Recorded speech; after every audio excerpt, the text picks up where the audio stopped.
তোমার সাথী হবে কিয়ামতের দিন, বিচার শেষে জান্নাতে যখন ঢুকবা তোমার সাথী হবে একজন কসাই। কসাই চিনেন? কি করে? গোশত কাটে। সাইয়েদনা মুসা আলাইহিস সালাম অবাক হলেন, ঘটনা কি? কসাই, আমি হইলাম নবী আর আমার সাথে জান্নাতে থাকবে? How come it's possible? এটা কিভাবে সম্ভব? আল্লাহ বললেন নিজেই দেখে আসো এটা কেমন কসাই। সাইয়েদনা মুসা আলাইহিস সালাম ছদ্মবেশে কসাইয়ের দোকানে দাঁড়িয়ে রইলেন। দেখলেন স্পেশাল বিশেষ কোনো আমল নাই, কসাই শুধু গোশত কাটে, গোশত বিক্রি করে। দিন শেষে দোকান বন্ধ করে প্যাকেটের ভেতরে গোশত নিয়ে বাড়িতে রওনা হয়েছে।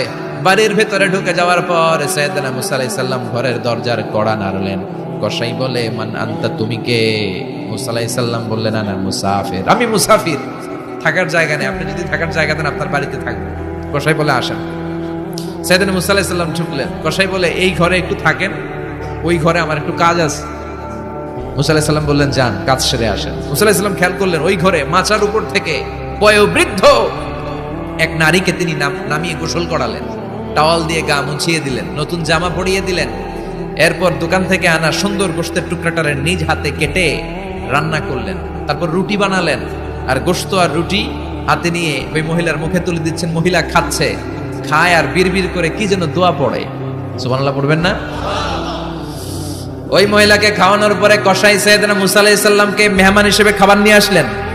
বললেন, ও পথিক, খাবার খান, সকালবেলা আপনিও চলে যাবেন, আমিও যাব আমার দোকানে, খেয়ে আপনি ঘুমিয়ে পড়েন।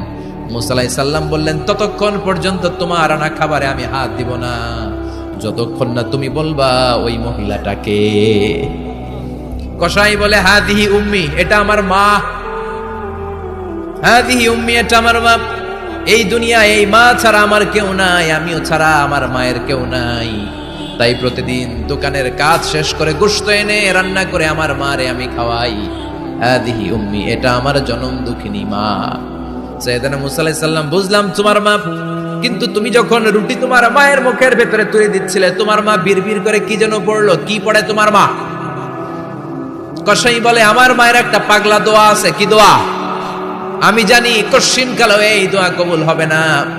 আবেগের বশবর্তী হয়ে প্রতিদিন আমার মা আমার খেদমতে আমার উপর এত সন্তুষ্ট হয়ে যায়, এত খুশি হয়ে যায়। আমার মা প্রতিদিন বলতে থাকে, আল্লাহুম্মা জাআল ইবনি জালিসা মুসা ইয়াউমাল কিয়ামা। ও আল্লাহ, আমার ছেলের খেদমতে আমি এত সন্তুষ্ট, আমার ছেলের উপর আমি এতটাই রাজি খুশি। শুনেছি এই জামানার সবচাইতে বড় পয়গম্বর, বনি ইসরাইলের সবচাইতে বড় নবী, ওই নবীর নাম নাকি মুসা। ও আল্লাহ, আমি এত কিছু জানি না, এত কিছু বুঝি না, এত কিছু চাই না, তোমার দরবারে